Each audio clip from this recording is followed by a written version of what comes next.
estamos sujeitos ao acaso? A compreensão da ocorrência de acidentes passa por esta questão fundamental, a qual pode ser desdobrada e mais bem direcionada da seguinte forma: pode um acidente ser obra do acaso e mudar totalmente a história de uma vida ou de muitas delas? O conceito e entendimento do acaso vem sendo debatidos há milênios por filósofos e grandes pensadores. Há desde conceitos subjetivistas que atribuem a imprevisibilidade e a indeterminação do evento casual à ignorância ou à confusão do homem, passando pelos conceitos objetivistas, que consistem no entrecruzar-se de duas ou mais ordens, ou séries diversas de causas, até a interpretação mais moderna, em que o acaso é a insuficiência de probabilidades na previsão.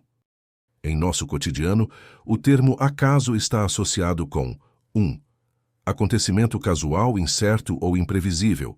Casualidade, eventualidade. 2. Caso fortuito, acidente. 3. Sucessão de fatos resultantes de causas independentes da vontade. Sorte, destino, fortuna. 4. Imprevisibilidade de situações e ocorrências por conta do caráter limitado do conhecimento humano. Assim, o acaso se refere a eventos que ocorrem de forma imprevisível e sem qualquer intenção ou causa aparente, e é um fator importante em muitos aspectos da vida, incluindo saúde, trabalho, relacionamentos, entre outros. Nessa perspectiva, por exemplo, podemos contrair uma doença que não podemos prever, ou sofrer um acidente sem culpa própria. Podemos ser impactados por eventos políticos ou sociais imprevisíveis, como também passar por eventos catastróficos que afetam profundamente as nossas vidas. Nas Escrituras Sagradas do Antigo Testamento e do Novo Testamento, assim como no Alcorão, há várias passagens que não corroboram a ideia do acaso, mas apontam sim a existência de um determinismo amplo e preciso dos acontecimentos. Por exemplo, no Novo Testamento há uma passagem em que Jesus teria dito: Não se vendem 2 passarinhos por um ceitil, e nenhum deles cairá em terra sem a vontade de vosso Pai. E até mesmo os cabelos da vossa cabeça estão todos contados. Mateus capítulo 10, versículos 29 e 30. De certa forma, indica-se a existência de um controle divino sobre as criaturas e um certo sistema de contabilidade. De modo análogo, no livro sagrado do Islã, há a seguinte revelação, indicando a onisciência divina. Ele possui as chaves do incognoscível, coisa que ninguém além dele possui. Ele sabe o que há na terra e no mar, e não cai uma folha da árvore, sem que ele disso tenha ciência. Não há um só grão no seio da terra, ou nada verde ou seco, que não esteja registrado no livro lúcido. Capítulo 6, versículo 59. No campo da espiritualidade, Blavatsky corrobora a visão de que o acaso é impossível. Nada existe por acaso na natureza, onde todas as coisas estão matematicamente coordenadas e interrelacionadas em suas unidades. Pietro Ubaldi, em seu livro Fragmentos de Pensamento e de Paixão, expressa estar convencido de que há um universo onde tudo é lei, equilíbrio e ordem, e onde cada fenômeno se desenvolve de acordo com uma proporção exata de causas e efeitos, e nada acontece por acaso. Tampouco o destino humano pode estar sujeito à sorte, mas a uma férrea e matemática concatenação de ações e reações em equilíbrios constantes.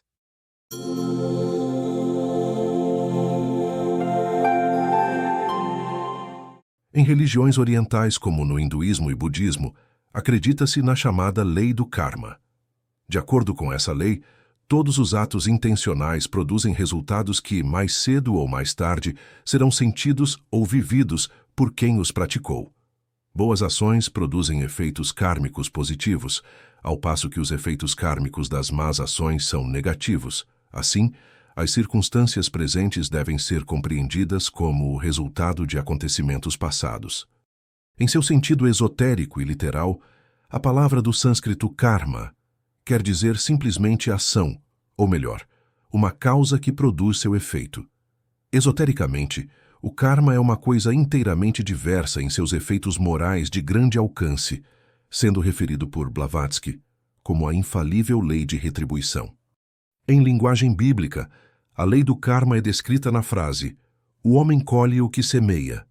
Em seu glossário esotérico, José Trigueirinho descreve que é a partir do karma básico, pré-existente ao nascimento físico, que o ser humano vai construindo a trama da própria vida. O ser humano está sempre criando karma e transformando-o segundo suas atitudes, desejos e aspirações. Na obra Além do Karma, Trigueirinho indica que, se compreendermos a lei do karma, veremos que os acontecimentos de nossa vida, o traçado do nosso destino terrestre, não são castigo de um Deus impiedoso ou sorte casual, mas o encadeamento de causas e efeitos. O conhecimento dessa lei espiritual ficou praticamente excluído da cultura ocidental, onde as notícias e comentários sobre acontecimentos diários transmitidos pelos meios de comunicação de massa atestam quanto ela é ainda ignorada em geral. Na mesma obra, Trigueirinho nos incita a refletir sobre acontecimentos diversos em nossas vidas ao descrever que os assassinatos, roubos, acidentes, vitórias, festejos, encontros e disputas seriam enfocados de outra maneira se a lei do karma fosse levada em conta, pois quem a conhece sabe não existir o acaso e tampouco vítimas, culpados ou motivos para perplexidade diante de qualquer fato.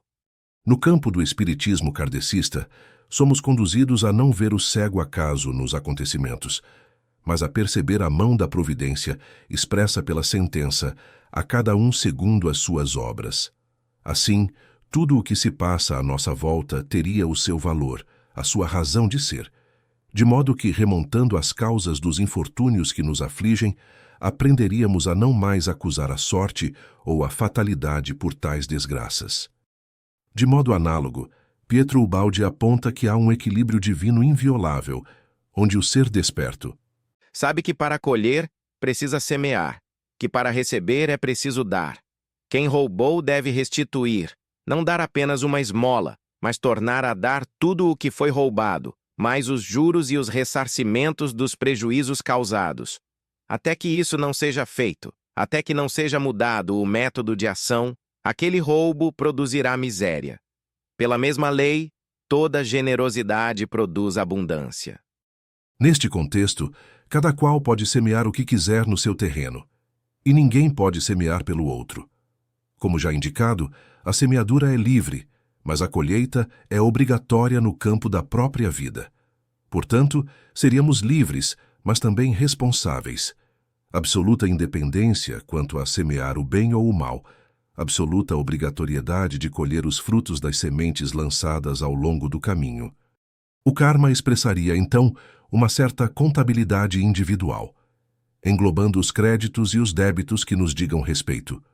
Porém, o conceito é também aplicado para grupos, povos, raças, estados e instituições. Em obra psicografada por Chico Xavier, menciona-se o karma como sendo a conta do destino criada por nós mesmos, indicando que o governo da vida possui o seu sistema de contabilidade que expressa um mecanismo de justiça inalienável, onde a administração divina disporia de departamentos para relacionar, conservar, comandar e engrandecer a vida cósmica, tudo pautado no mais amplo amor e na mais criteriosa justiça. De forma semelhante ao sistema de contabilidade mencionado, Rudolf Steiner relata que vivenciamos a lei kármica e sempre verificamos que o destino humano pode ser compreendido pelo fato de termos, por assim dizer, uma espécie de conta corrente da vida, onde são lançados, de um lado, nossas vivências inteligentes, sensatas, sábias, e de outro, tudo o que houve de irrefletido, de ruim, de feio. Haverá um superávit em qualquer dos dois lados, e num momento de vida, isto significa também o destino desse momento. Ubaldi corrobora também a analogia do karma com um sistema de contabilidade. Para ele, há um certo tipo de sistema bancário, com uma contabilidade exata, que confere tudo aquilo que nos cabe e inexoravelmente exige tudo que lhe é devido, isto em todos os setores da vida. De modo que esse sistema paga e faz pagar, no momento justo do destino do indivíduo, promovendo o desenvolvimento de consciência. Cada abuso gera uma carência. Cada bem realizado cria o crédito correspondente. É como se nada pudesse escapar aos princípios do grande sistema do universo que regulam o funcionamento perfeito. Só haveria desordem aparente no contato imediato com o relativo e o particular. Porém, tudo obedeceria a uma lei fatal de causalidade com cálculo exato de forças, em que não haveria possibilidade de falha no entrosamento dos fenômenos. Ninguém escaparia às consequências de suas próprias ações, de forma que o presente é reflexo do passado e o futuro é a projeção do presente. De tal forma que nada se faz sem um fim inteligente, e seja o que for que aconteça, tudo teria a sua razão de ser, mesmo no caso de mortes prematuras. Como descrito em obra kardecista, todo efeito tem uma causa, e desde que se admita um Deus justo, essa causa também há de ser justa. Caso a causa não se encontre na vida atual, há de ser anterior a essa vida. Isto é, há de estar numa existência precedente.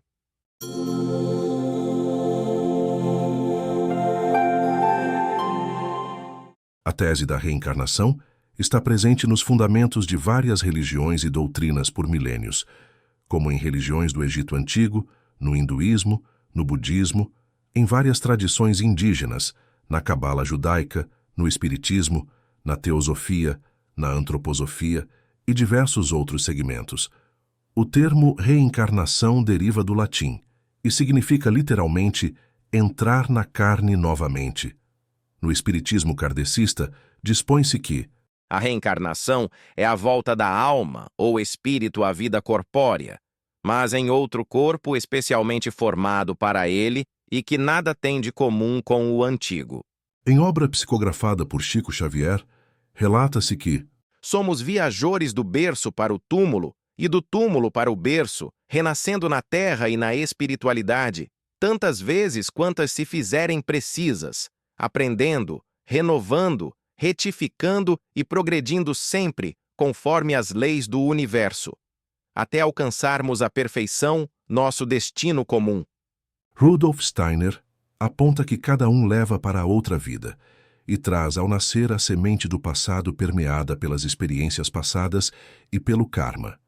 Para Leon Denis, os frutos das experiências anteriores se revelam por suas aptidões, suas habilidades de assimilação, suas tendências, seus gostos.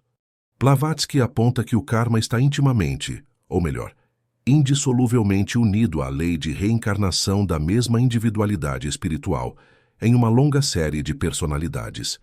Segundo Leon Denis, os nossos atos cotidianos, fontes de novos efeitos, juntam-se às causas anteriores formando um encadeamento que, no seu conjunto, tecerão a teia do nosso destino.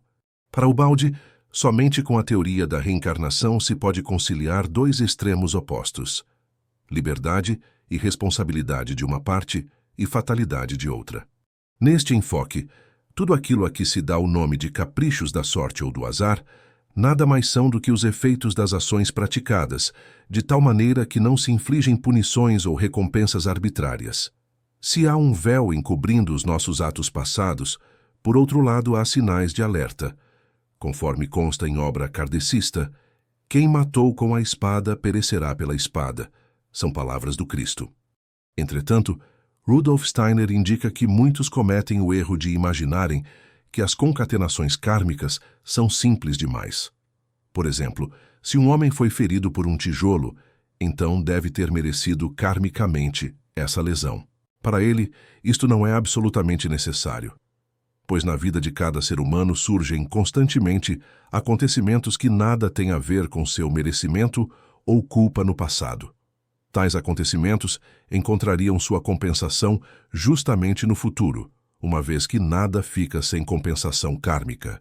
Neste contexto, Chico Xavier e Valdo Vieira psicografam que nem todos os infortúnios da existência atual estariam relacionados a compromissos de vida passada.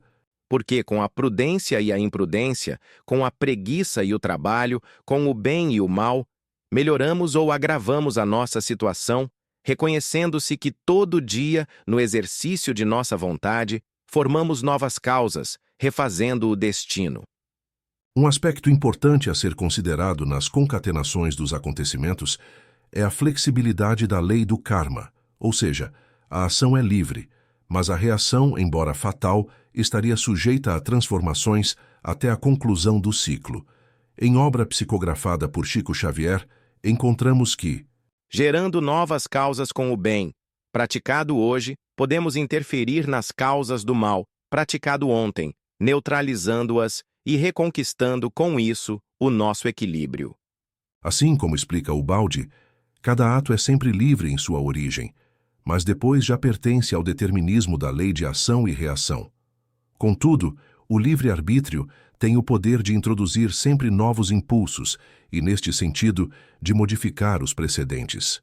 Numa analogia, o impulso do destino pode comparar-se à inércia de uma massa lançada, que tende a prosseguir na direção iniciada, mas, no entanto, pode sofrer atrações e desvios colaterais, ou seja, esse impulso pode ser corrigido. De modo que determinismo e liberdade se contrabalançam, e o caminho é a resultante dada pela inércia do passado e pela constante ação corretora do presente. Trigueirinho corrobora também a visão de que estamos continuamente criando karma e transformando-o, ou dele nos liberando segundo nossas atitudes. Descreve que todo indivíduo tem um karma básico, de que fazem parte a ausência ou a presença de doenças congênitas, a ocorrência de acidentes e outros acontecimentos marcantes. Para ele, quando um indivíduo se dedica com seriedade à evolução, e com isso sendo intensamente transformado, muitos eventos previstos no seu destino básico podem ser suavizados ou deixar de ocorrer. Assim, até mesmo a data de desencarnação poderia ser postergada. Doenças poderiam ser amenizadas e desastres poderiam ser suspensos ou terem seus efeitos reduzidos.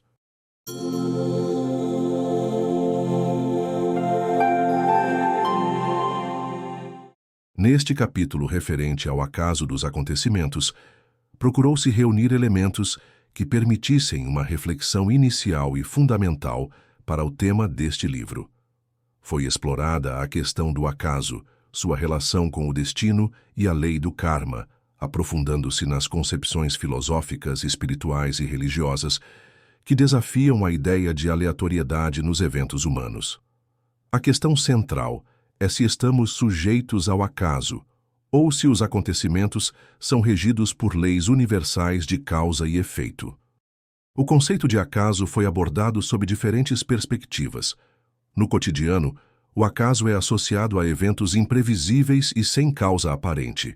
Filosoficamente, há uma disputa entre a visão subjetiva, que vê o acaso como a falta de compreensão humana, e a objetiva, que vê o acaso como entrecruzamento de causas.